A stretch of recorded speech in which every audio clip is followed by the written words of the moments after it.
Today, we're going to have a very special guest speaker from Manchester University.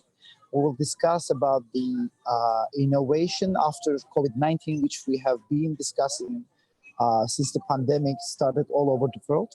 So Professor Ian Miles will be together with us and will share his ideas about how the innovation ecosystems will be reshaped again. And before giving the stage to Professor Miles, I would like to give the stage to Professor Abdülhalim Zayip, the Vice Rector of Istanbul Commerce University, to give the opening speech. And then we will give the stage to Professor Ian Miles to discuss the topic. So, Professor Zayip, it's your stage, and we're listening to you. Thank you very much, Dr. Demir. Welcome to the 8th of our series of meetings, Science and Society meetings.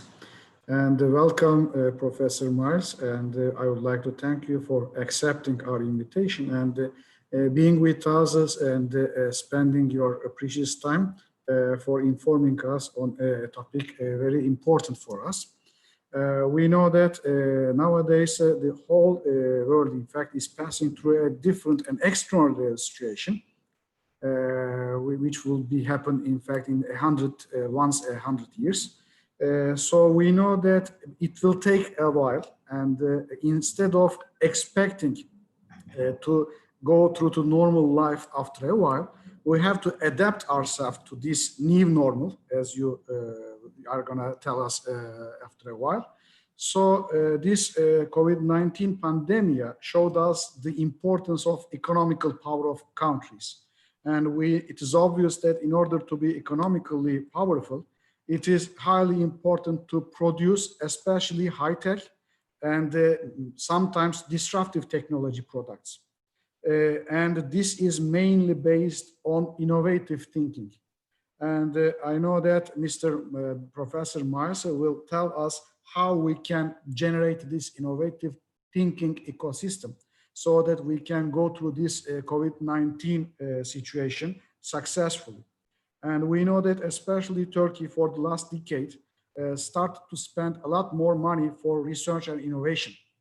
But in order to be successful on this area, we have to organize our power in a structural fashion, and we have to inform ourselves how we can use this money in the best way. And I know that Professor Miles will tell us about the keywords about how we are going to pass through this situation successfully. And I believe this will be an important speech for all of us, even not only for Turkey, but for the whole world.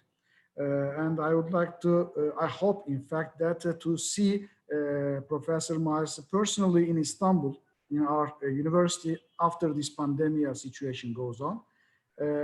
And again, would like to thank him for being with us.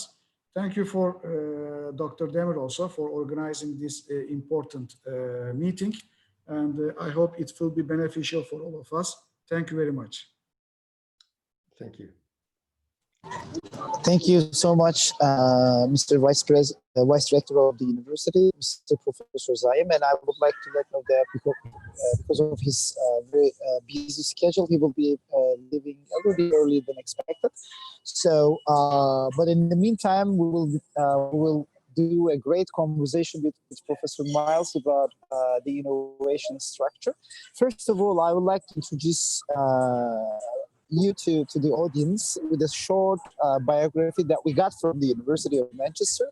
So Ian Douglas Miles graduated in psychology from the University of Manchester. After working at the Science Policy Research Unit at Sussex University for 18 years, he joined PREST in 1990. His research interests are methods are wide-ranging. Much of his work on technological innovation has concerned new information technologies, and he has been particularly interested in service industries, which we know that the COVID impacted a lot. IT is especially important for these industries, and he focuses on knowledge-intensive business services. He has been working for Manchester Institute of Innovation Research and also works with colleagues in Moscow at the Research University Higher School of Economics, where he is the head of the laboratory for the economics of innovation. So thank you very much again, once more, for joining us today. And I would like to give the stage to you. You know, if there are questions, to ask our questions from our YouTube account, and then I'll check them and then I'll ask them to Professor Miles. Thank you. It's your turn.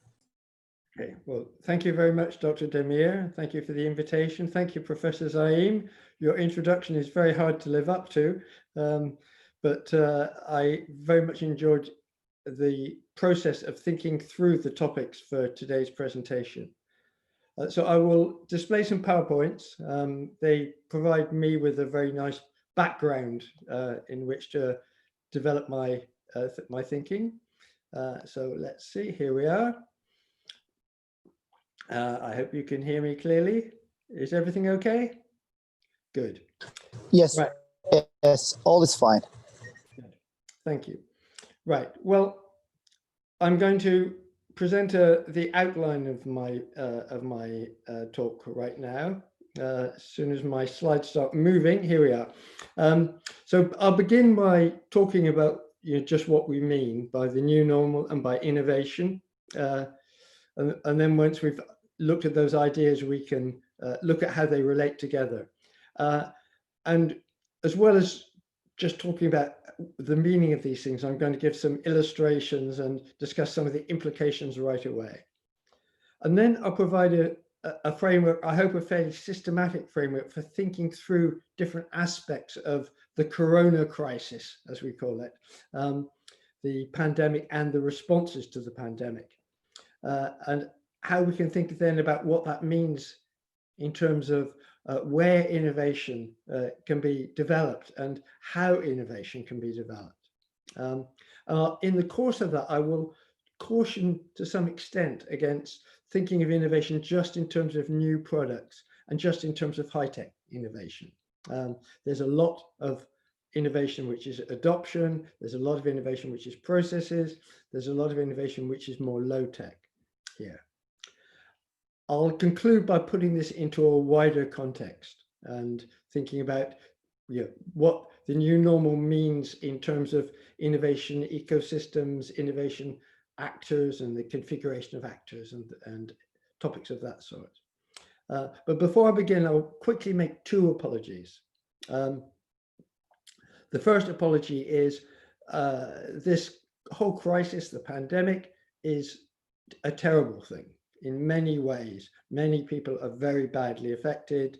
There are many, many personal, individual and family tragedies. There's also been a great deal of heroism, of amazing efforts put in by people to fight the pandemic and to fight its medical effects. And all praise to those people. I'm not going to be talking about these topics, but that doesn't mean that they're not important. They are very, very important. The second thing is that, although I will be trying to outline a systematic framework for thinking about things, I'm not going to be talking on the basis of systematic evidence.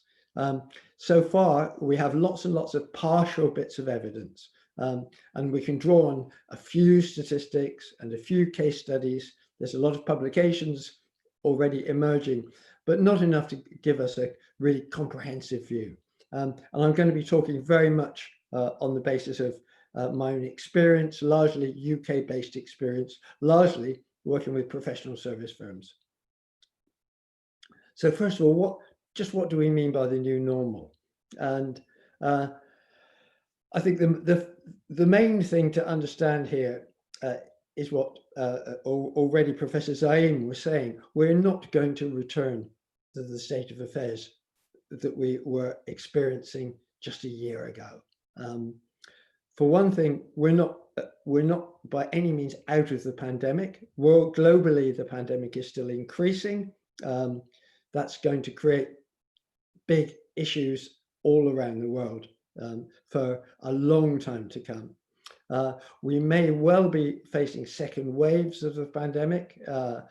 Many observers believe that we will have second waves in the autumn.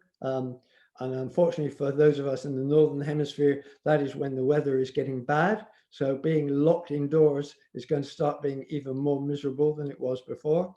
And maybe there will be third and fourth waves.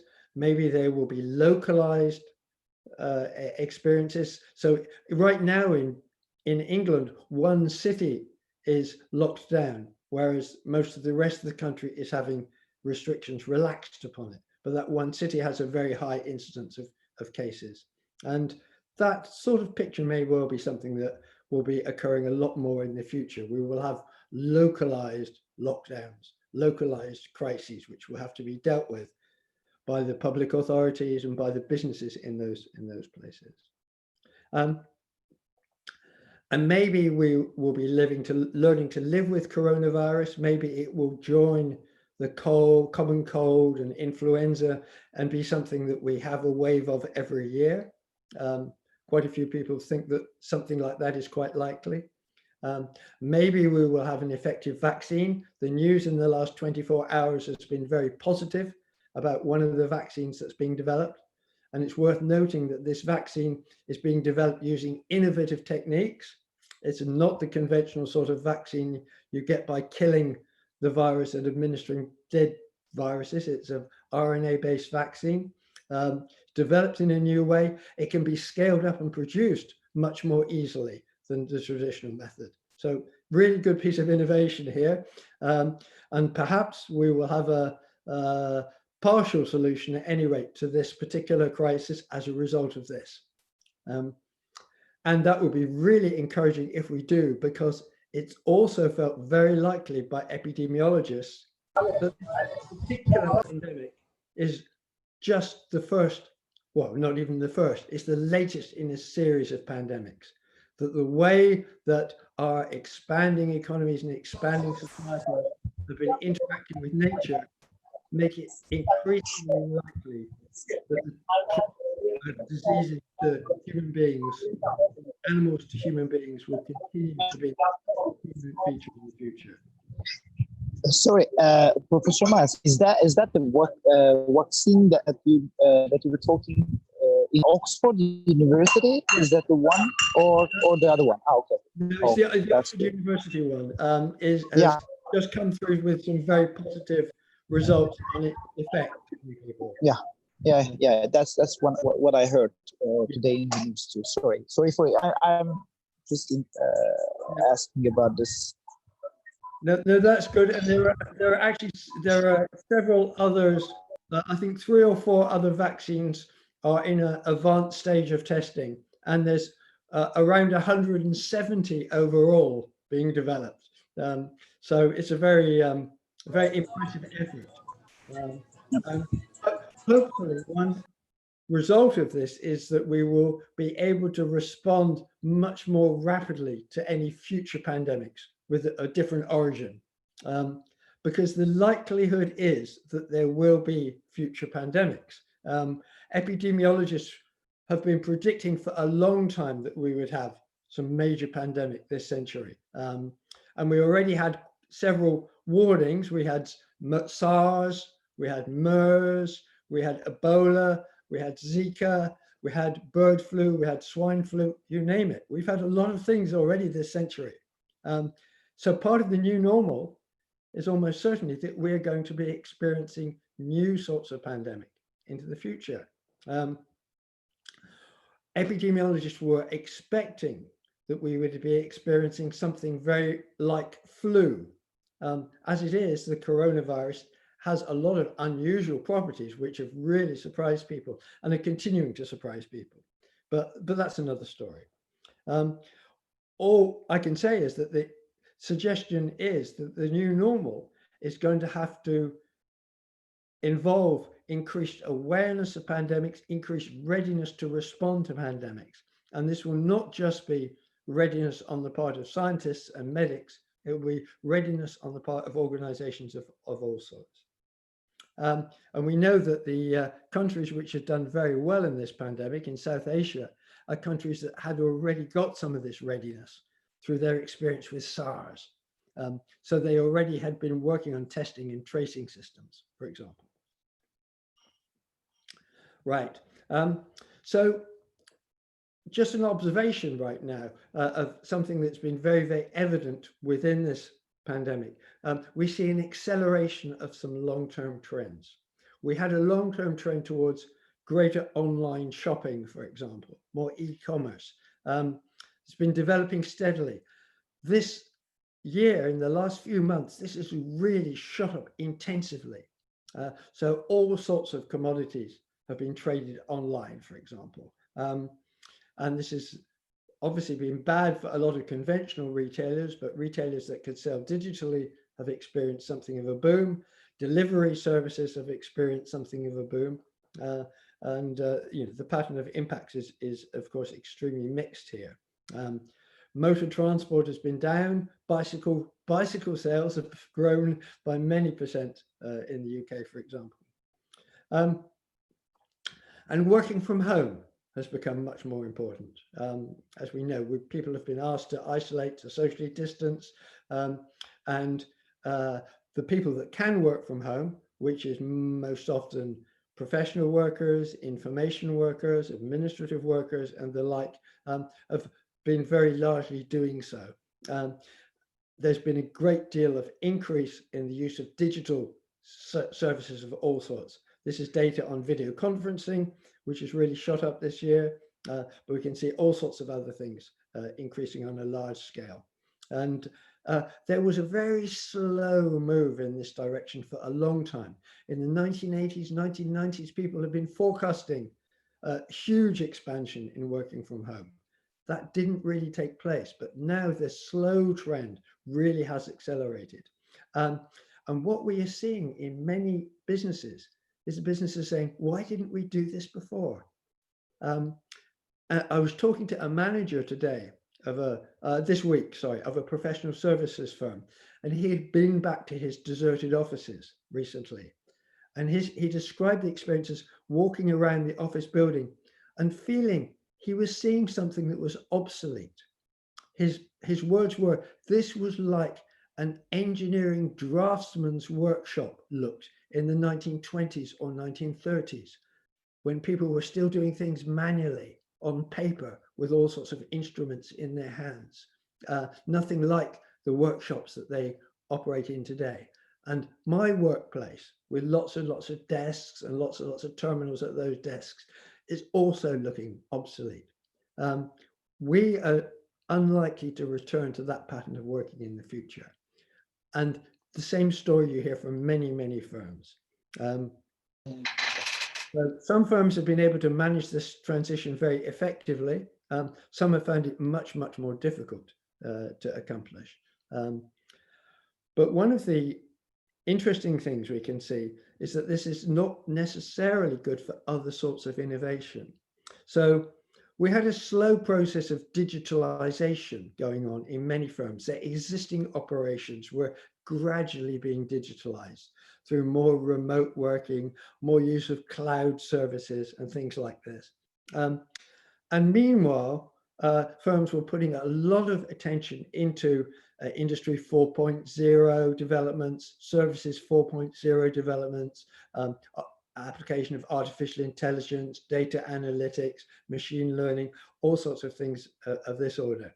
What the crisis has meant is that much more attention has had to be paid to the whole process of digitalizing existing operations. It's rather like, you know, John Besant, the innovation researcher, says a lot of the time when we're automating, we just automate our problems. We don't find new solutions. And what we are seeing right now is existing work patterns are being moved into the digital space. And this adoption of innovation is a very widespread phenomenon, and some firms which were already underway, had this underway, have managed to accomplish it quite smoothly. The firm that I was describing before, professional services firm, over 3,000 employees, 95% of them working from home, no problem at all. But what we see is that this particular firm, they had ongoing efforts to develop new decision support systems using big data, using data analytics, some really advanced radical innovations being developed, but that work has more or less been stopped. It's certainly been very, very impeded by the fact that they're having to concentrate all of their efforts on shifting people to work at home. It's been impeded to the extent that it may well be that what has been already accomplished will be embedded in the firm, but it won't be developed further for quite a long time. What I would speculate we're liable to see, and this is in the months and possibly years to come, is that there will be a learning process going on as a result of the digitalization that's already underway. So people have been digitalizing existing practices, and they will be gradually coming to learn, oh, we could be doing new things within these frameworks. We could be organizing in new ways. We could have new communication patterns. We could develop things with better quality. We could be introducing new services using these tools and techniques and communications media. And this is very much the idea that Richard Barras had in the 1990s with the reverse product cycle. He described organizations as using new information technology for their back office work to make things more efficient, and then only gradually coming to realize that they could use it from all sorts of front office work as well, and be introducing new services, new products, and so on, using the new technologies. And I think that's a very plausible development we'll see into the future. If you decide that you're not going to be working in your familiar environments, in your traditional office buildings and the like, then how can you organize it? And what are the new ways of reaching to your customers and organizing your own internal teams? And I would anticipate that down the line, we'll see a return to effort to develop these radical solutions, the Industry 4.0, Services 4.0 sorts of approaches, but perhaps with more emphasis on things that have been learnt from this process of digitization. So maybe not quite along the same pattern that we were seeing them as developing in the past. That would be my expectation. Okay, so maybe 3 facets that we can sort of draw from this sort of experience to think about innovation in and after the crisis. That there's an acceleration of some processes, there's a redirection of some existing processes, and then this disruption of some innovation activities that were already underway. And I'll talk about disruption of innovation management later on.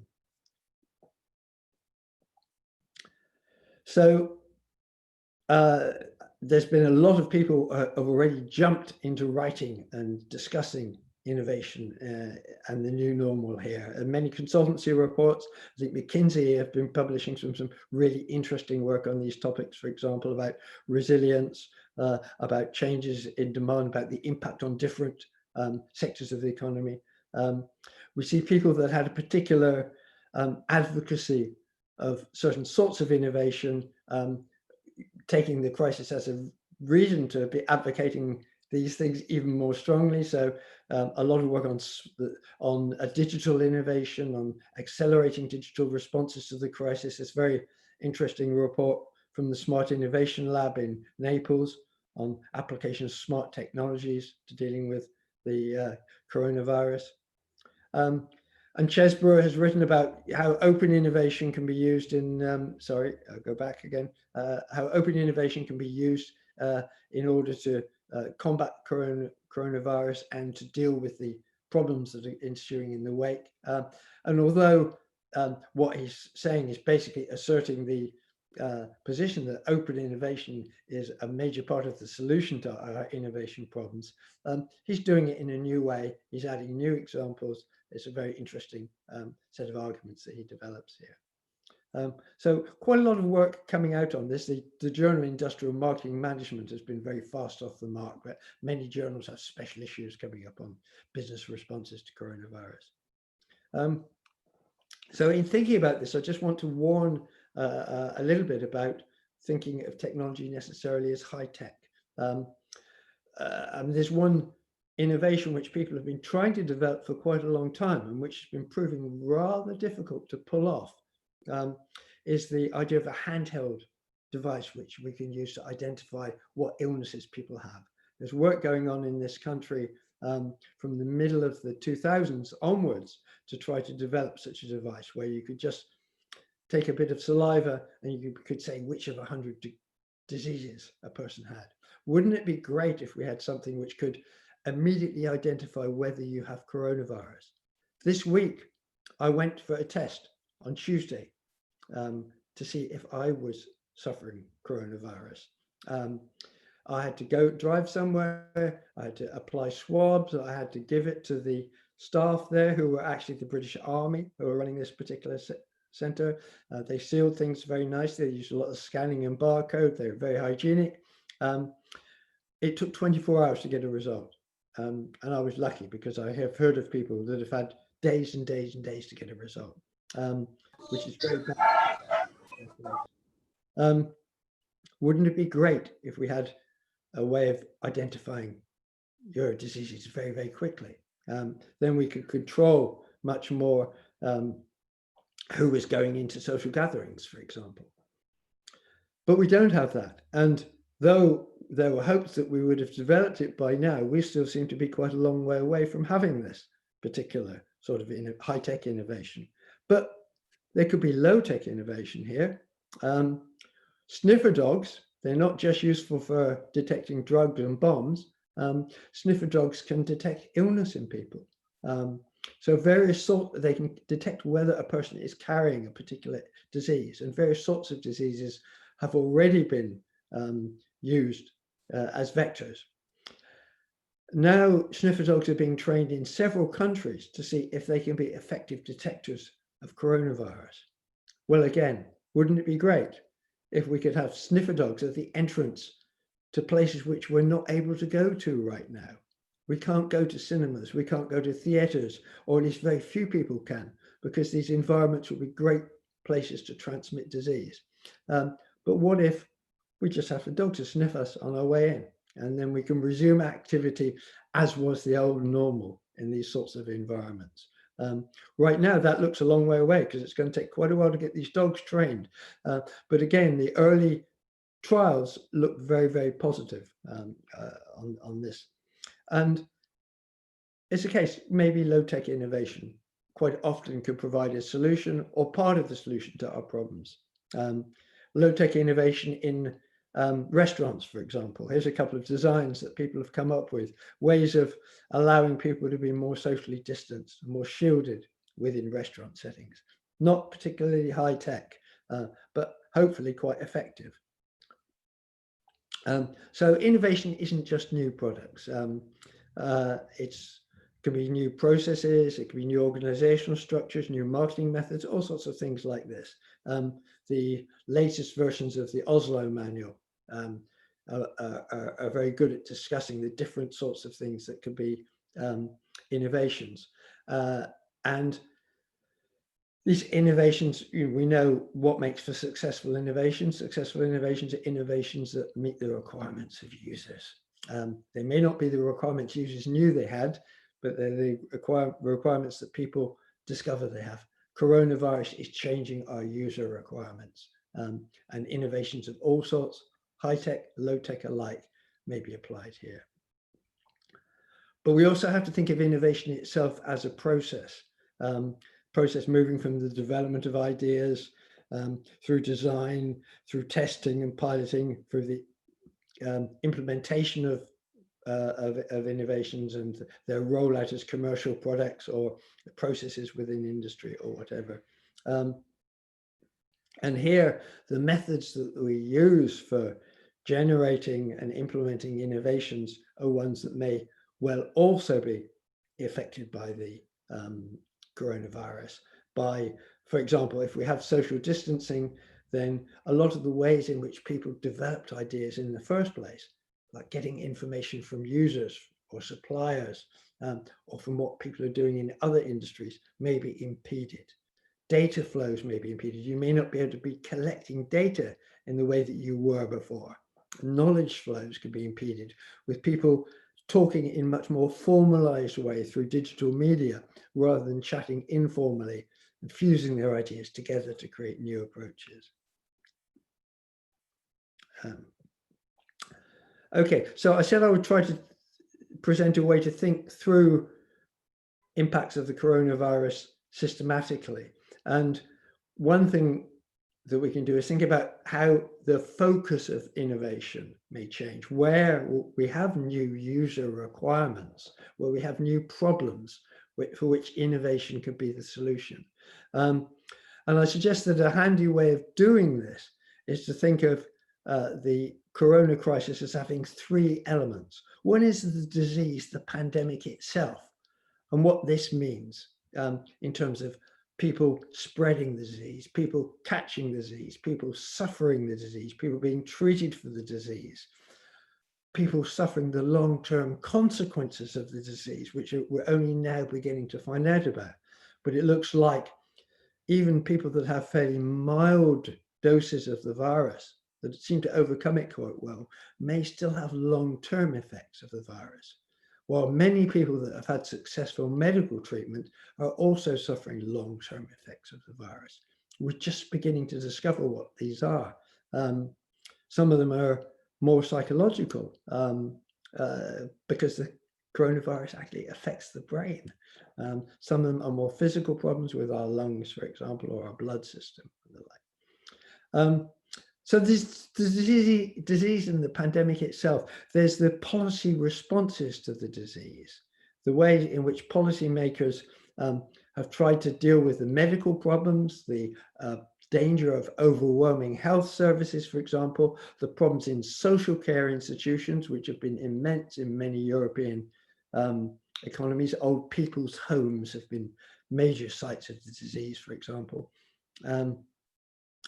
And the efforts that governments, both national and local governments, have made to try to moderate the epidemic by controlling people's movements, tracking and tracing, imposing social physical distancing on people, by closing some facilities like bars and restaurants and cinemas, for example, gyms, by instituting measures of ultra hygiene, us being far more hygienic than we typically were in the past in terms of washing our hands and avoiding unnecessary contact and the like.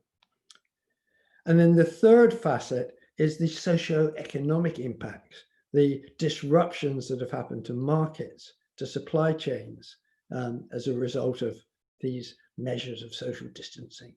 Transport problems have impacted many supply chains very seriously, for example, as has the sudden increase in demand for certain products.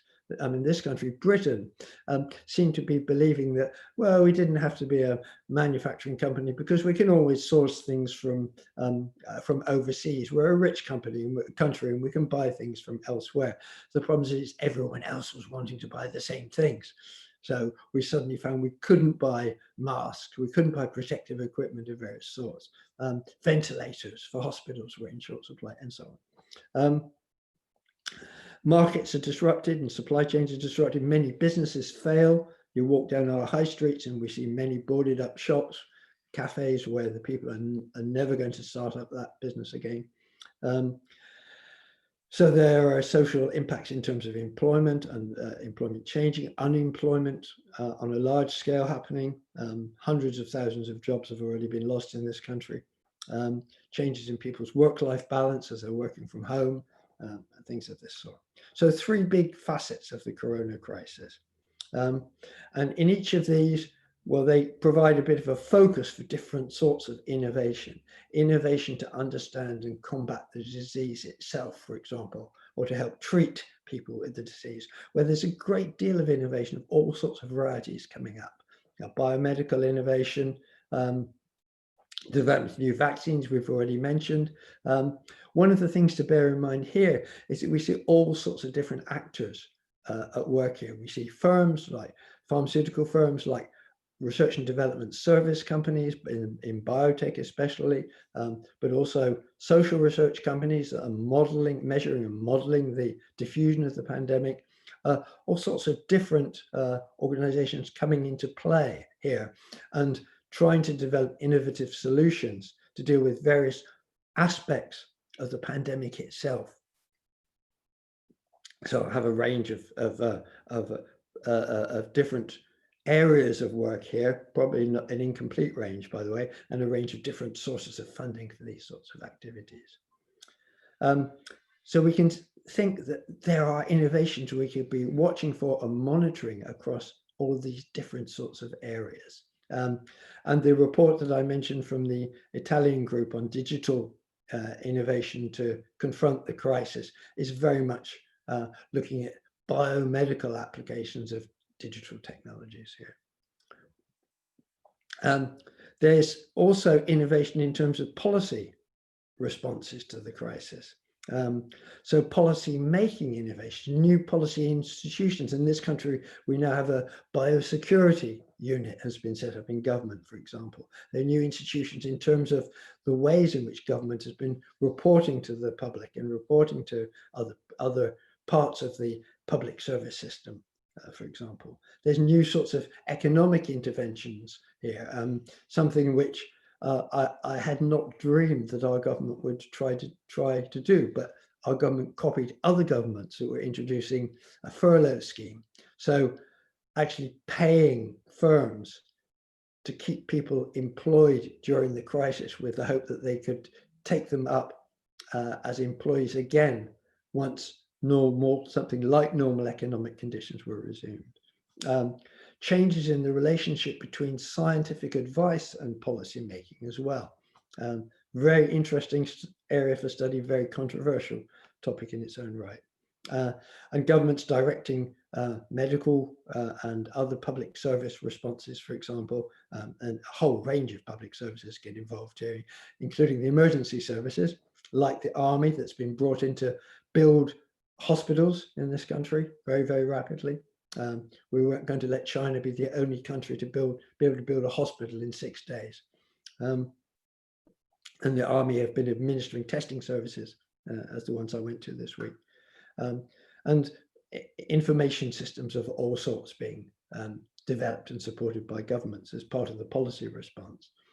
And then perhaps the areas of focus that are most of interest to those of us studying business processes are the ways in which businesses are responding both to the immediate impact of the pandemic and to the longer term issues that arise as a result of this. So in terms of looking more on the left of the immediate responses, we've seen a lot of service disruption, with a lot of efforts at achieving rapid service recovery, a lot of work going on customer relationship management, where many firms have found themselves failing badly at dealing with customer and supplier queries as supply chains are disrupted and problems arise in their businesses and their markets. And already we can sort of see efforts going on here to develop innovations that can improve these sorts of things, like applying artificial intelligence in telephone answering systems so that you can rapidly deal with people coming along with complicated requests for you. There's a great deal going on in the field of responses, especially in many of the professional services firms, providing new advice to their clients about how to deal with the changing landscape in terms of government loans, government furloughing schemes, new health and safety regulations, things of this sort. And we can anticipate this going on and on and on. It's very likely that in the weeks, months, years to come, we will see a lot of litigation going on, for example, as people are complaining about broken contracts, about bankruptcies, about poor health and safety conditions. People already are suing various organizations for having let their relatives get infected with the coronavirus and die.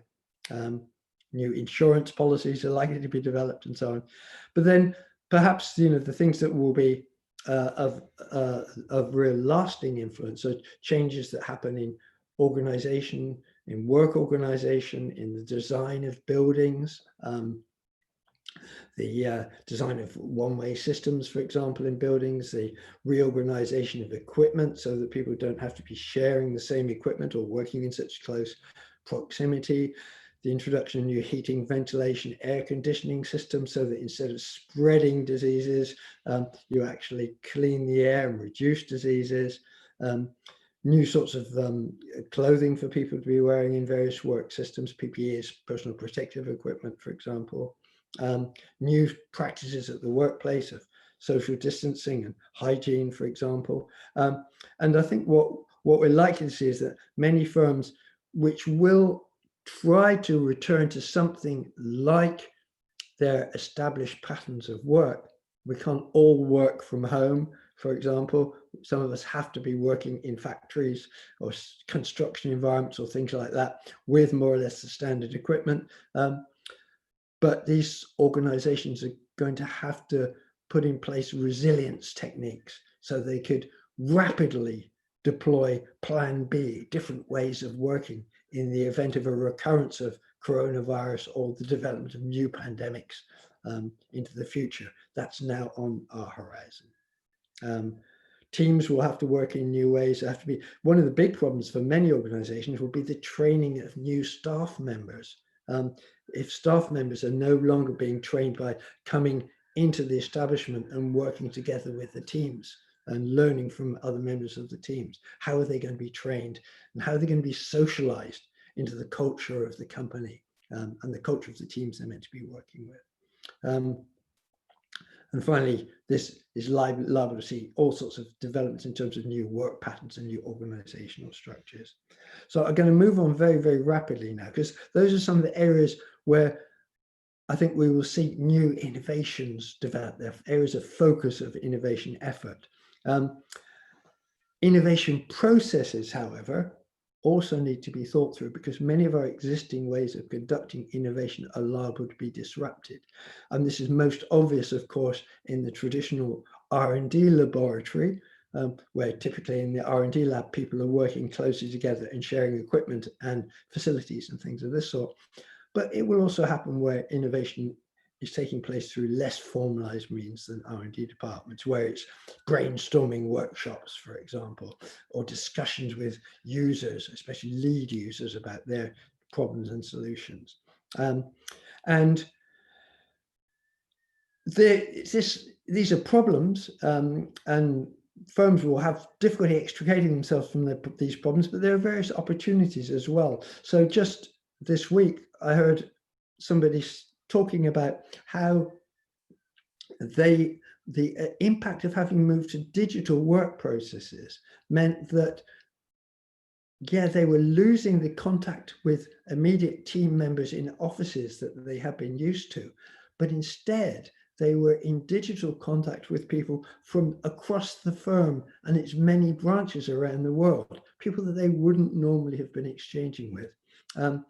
And so there's an opportunity for actually widening of information flows within organizations as a result of this, and engagement of more people, including people that were previously not coming into the office because they had to work from home anyway, because they had disabilities, but who were often left out of office functions. So there are really opportunities here. What we can expect, again, of course, is more innovation in terms of improving the way we operate through digital media, perhaps introducing more virtual reality arrangements, for example, perhaps more augmented reality, new sorts of tools for group working online. These sorts of things are liable to be very important developments affecting what the innovation process is down the line. So we will see innovation management changing, the skills we require in innovation liable to be shifting towards the sorts of, including the sorts of social skills that are necessary to work well within these new digital environments. In terms of the information sharing, the ways in which we capture information and codify it, perhaps the ways in which we protect intellectual property. Perhaps some sorts of intellectual property protection will be relaxed a little bit, as we've seen a lot of sharing of information about COVID, for example, going on in the course of this crisis. More communication, better communication systems, and especially as Professor Zaim raised the issue of ecosystem, innovation ecosystems, will need better communication systems, communication systems for linking up parts of our innovation ecosystems into the future. We'll see new tools, new communication frameworks, new media being used here, and perhaps the application of new sort of social tools, like ways for aligning different actors, ways of building common visions as to joint ventures, as to other sorts of projects to be engaging in the future. So tools like foresight techniques, for example, coming to be applied here. So those are my main points about business innovation. I just want to expand the discussion. Just to interrupt, Professor Myers, I have a question. Sure. In the world, in history, such kind of big incidents always caused like big disruptions, like the Second World War, or Yes. in the past other things. Would you consider the pandemics, based on your model that you discussed so far? Would you consider the pandemic something like this, or is it a kind of shifting the resources through the health innovation?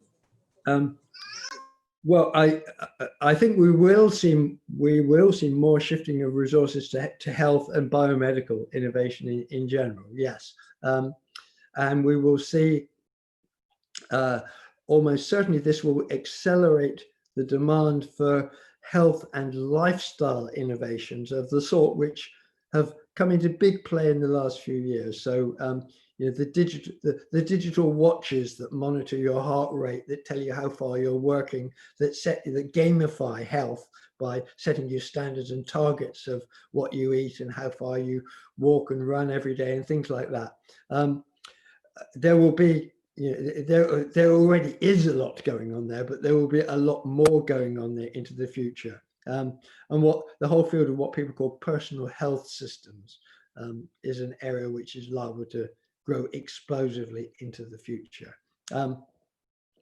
But there will be many other areas as well. So, I mean, if we just look at the sorts of problems that have been thrown up by responses to the corona crisis so far, one of the big problems is the problems confronted by many young people.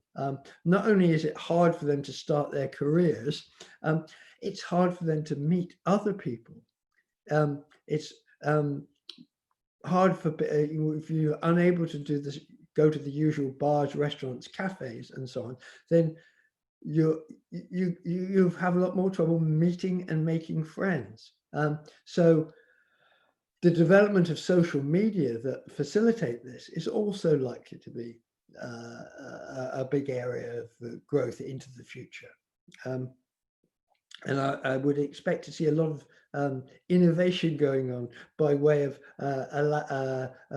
facilitating dating, by facilitating formation of friendships, and also around supporting mental health, which is, I think, a big casualty of the corona crisis. I didn't mention this before, but I think one thing we will see in the wake of this is that many people that were working as emergency service workers during the crisis in health services, social care services, and elsewhere will be suffering what we conventionally call post-traumatic stress disorder. There are people that have been working for months on end in very, very tough circumstances, dealing with making relationships with people and then the people dying, dealing with the families of people that are dying, dealing with people suffering all sorts of distress. And many of these workers are going to be experiencing long-term consequences of having had to live and work in that sort of way, which happens in wars as well. But it's taken us a very long time to realize that many people coming back from the major wars of the 20th century were suffering post-traumatic stress disorder as well. And we had a generation that was quite impaired as a result of this. So that's health, that's mental health, that's lifestyle issues, all things where I think we're liable to see a lot more emphasis in the next few years, but also into the long term. Okay, so should I just wrap up? I just want to extend, Sure, sure. and to say that, you know, it's easy to think about the issues for individual firms and individual organizations, but often the issues are a lot wider than that. So something we've, back to acceleration, we've been confronting this in Britain for a long time. The traditional town centre, the high street, has been in decline for a long time. E-commerce was already hitting it. Now, in addition to a big shift away from traditional shopping and traditional going to bars and cafes, there's a big shift towards distance working, working from home. And it's very likely that many businesses are going to decide that they don't need to conduct so much of their work from big, prestigious office buildings in city centres in the future. So there's a big challenge. What are we going to do with the cities in the future? Are we going to let them rot, or can we redesign them so they become more pleasant places where people will want to be, where people will be happy to live, to relax, and maybe even to work sometimes. So there's a lot of thinking going on about city redesign. In the short term, the responses have been, well, let's try to make cities more open to bicycles, because public transport has been hit very badly, but people still need to get around. So let's put in new cycle lanes, let's put in new pedestrian streets and things of this sort. But in the longer term, much more redesign of cities is likely to be the case. And we will see in general impacts on consumer demand. There's quite a lot of debate going on now about how profound the impact is on changing consumer markets, whether there will be long-term shifts in what people want to do, in their confidence about going to shops, going to theatres, things of this sort, whether there are new preferences developing, and whether there will be new needs. And I already mentioned the health, lifestyle and social relations needs here. And there is some argument that the corona crisis led to some changes in awareness, that there was much more recognition of various sorts of things. One thing is recognition of inequalities and injustices, so that the death rates, the illness and death rates are much higher among poor people, amongst minority populations, actually among the people that are doing a lot of the hard work that was necessary to get us out of the crisis. Doctors have been badly hit, yes, but nurses have been more badly hit. Hospital porters and orderlies and people doing the manual jobs have been even harder hit. And so awareness of these inequalities may well translate into an effort to try to reduce some of these inequalities. And I think that's one of the reasons why the Black Lives Matter movement has had such a big impact in many Western countries. It began in the United States, sure, as a result of one particular incident in the United States, but it's spread very, very widely.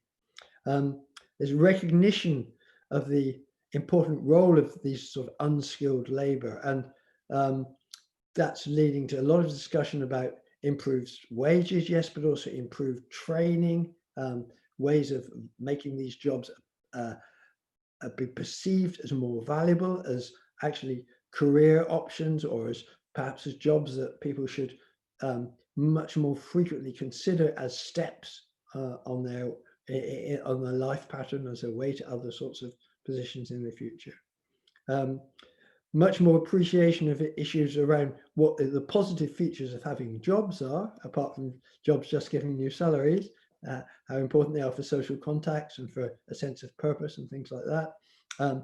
But also about work-life balance, as people have had to juggle working with the requirements of being at home and having children to deal with, for example. We've also seen a big, it'd be interesting to know if this is also the case in Turkey, but a lot of appreciation of the fact that pollution has gone down. You can hear birds singing. People have had time to interact more with nature, for example, and notice reports of people having asthma attacks, for example, have gone down because traffic pollution has gone down. Many people are saying that, can't we keep this? Do we have to have a crisis like this to experience these positive things?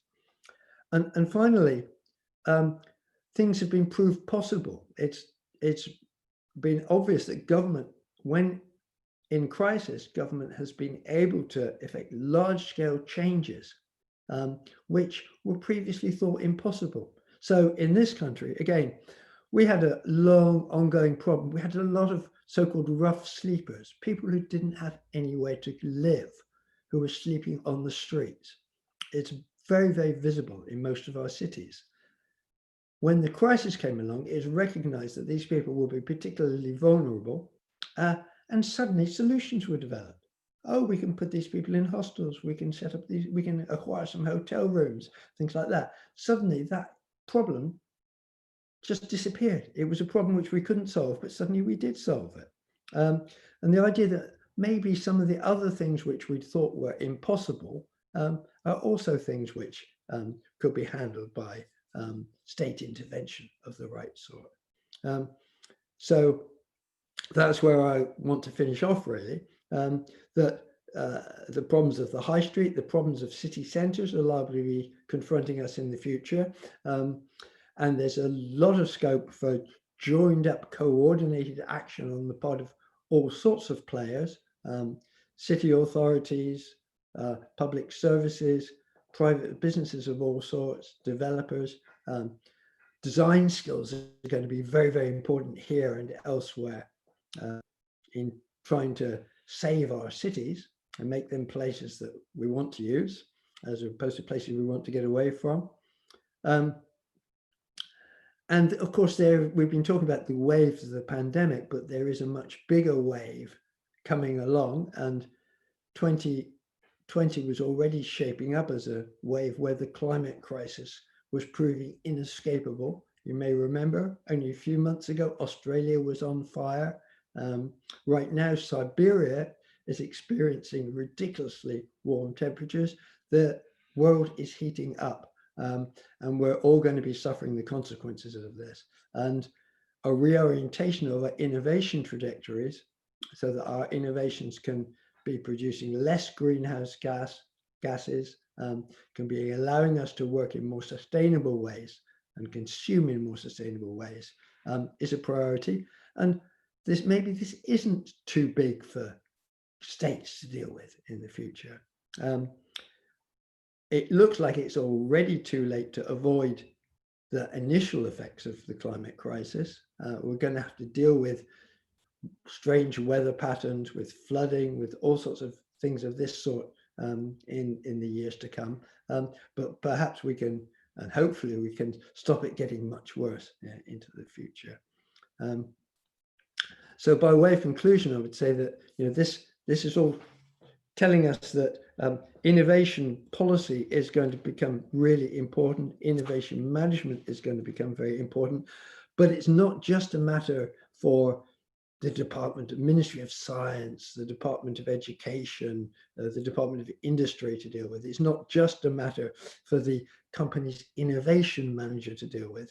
These are issues which will be pervasive, where innovation issues are issues which will need to be taken into account by all organizations and by practically all parts of organizations into the future. And we have to think about what sorts of communication patterns, what sorts of skills, what sorts of interworking we can be bringing into play in the future in order to get the innovation that we deserve to move into a new normal that is a sustainable, livable world of the future. And that is my major point, really. Thanks very much for your attention.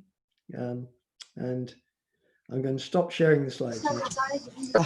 Thank you. That was a great presentation for us. And I was really very much I was really very much interested in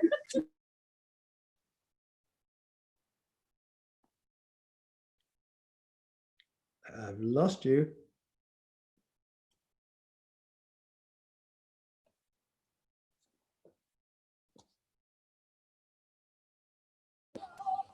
Sorry, I lost the connection. Do you see me now? Okay, sorry. So it was a great presentation for our side. You know, I was very happy to host you here. I was checking the YouTube account. If there will be any questions, let me check once more, because in the first time that I checked, there was no questions. Thank you. So it seems that, you know, when there are no questions in a presentation, yeah, there is one. There's one question from our faculty dean, Professor Torlak. He's the dean of our management faculty. He asked, what do you think about which is the more important one after the pandemic, the process innovation or the product innovation? Aha. What do you think? Yes. Wow, that's a difficult question, because obviously they are both important. I think what we will see in the in many organizations, we will see a period of process organization, which will then be followed by a period of more product innovation, right? This is what people call the reverse product cycle. And we're currently in a situation for many organizations where we are assimilating changes in our processes that are necessary to cope with the new normal. And as a result of that, we will be able to identify all sorts of new products, new services that we can be producing. So that is a very common picture. But there are many opportunities in terms of new products, where markets are changing, where there are needs to introduce new products because the demand for the old product is fading away. And the only way to encourage customers and continue with your business is to introduce new products and new ways of delivering those products in some cases. So there will be some firms where new product innovation right now is going to be a critical thing. And we can already see many firms who are rushing in to supply masks, for example. Just a case in point, there's one British firm which is supplying masks with nano fabrics in it, it's busy marketing its new mask product as a solution, an immediate solution to the fact that people have to have these devices. You know, masks are going to become compulsory in many more environments in Britain in the next week, and so this particular firm is assiduously marketing its solution to this problem. And I can see lots of other companies coming along and introducing new goods and new services that are immediate responses to this crisis. So in my email every day, I will get a plethora of people offering new training workshops. And sometimes they will be workshops about how to deal with the fact that you're unemployed and you're going to need to set up a new business. So you could, how to be entrepreneurial when you've lost your job and need to be setting up your own new business. That was one of my emails today. Many firms are providing new advice services very rapidly for their clients, providing information for their clients on how to cope with the crisis. So those are new products. The new products very often become new processes for the users. You acquire, somebody's new video conferencing system, for example. That's the new product. But when you're using it, that's a new process, and then you typically have to learn to use that process in new ways. So maybe for every one new product, we will see 100 new processes. That's just off the top of my head figure. But it's a rare product that is only used in one way, that all users use in the same way. Most new products, or many new products anyway, are incorporated by their users so that they use the product in their own way. They fit it into their organizations. There's a researcher called Jamie Fleck in this country who says, there isn't really diffusion, there's innofusion, as new products are assimilated and new ways of doing things are created around the new products.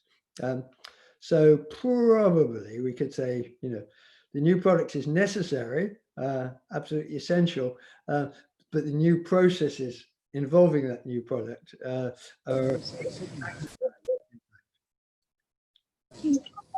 would you one more question, would you also consider that it's about, Professor Mas, do you hear me?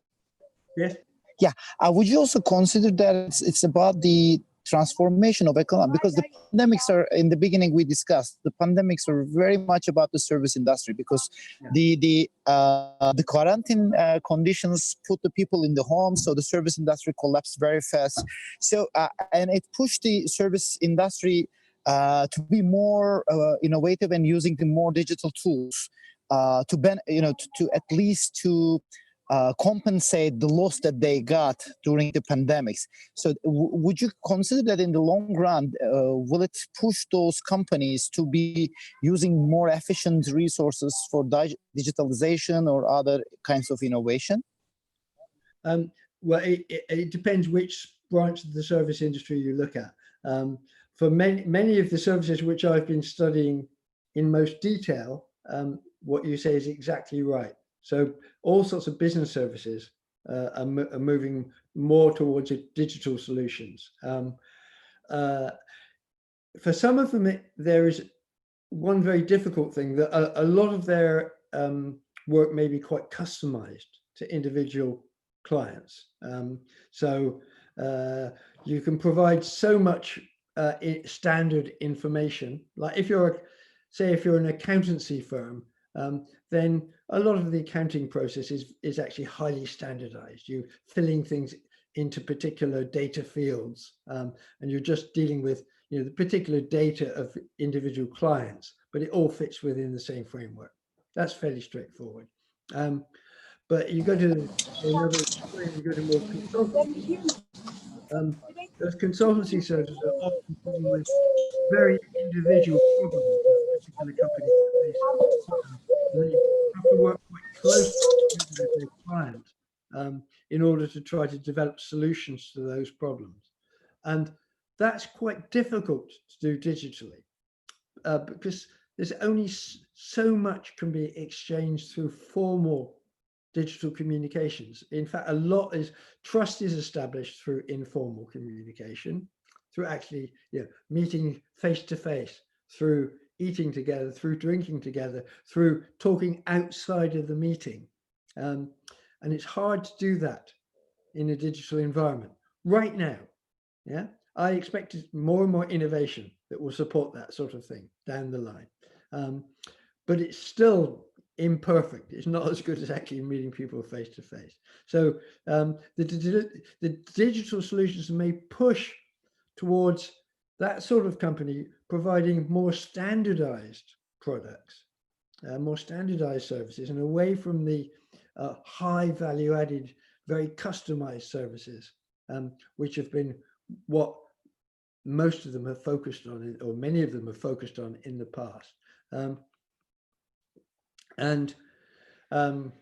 Well, we shall see how far they're able to succeed in doing this.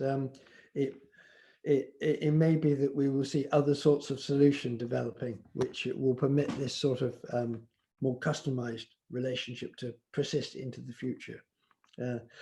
But I mentioned consultants, and consultants were famous for being among the people that did most air travel in the world, and their air travel has been cut considerably during the crisis. Whether they'll ever recover that is a good question. Even we want to innovate in the air industry, if there are no passengers, so the innovation will be like just finding a way to send people with a button from one place to another one. So that's the only way.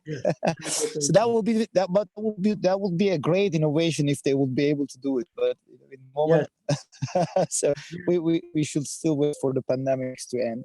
Yes. Well, I have seen sort of not quite virtual reality, not quite augmented reality, but I have seen one solution where you can have a meeting room, and the other people that are not physically present can be telepresent. You can have their images projected onto basically screens, cardboard cutouts. So there are screens set around the table, and you get images of the people projected onto the different screens. So it is as if you're actually in the same meeting room. The problem is this is a meeting room. This isn't a bar. The cafe. Yeah. So I got a question. I got the questions from YouTube. There's a 2 seconds delay with the YouTube and the Zoom, so I'm just checking at the same moment. I would like to get your final comments, if you have something to add, and then I'll make the closure.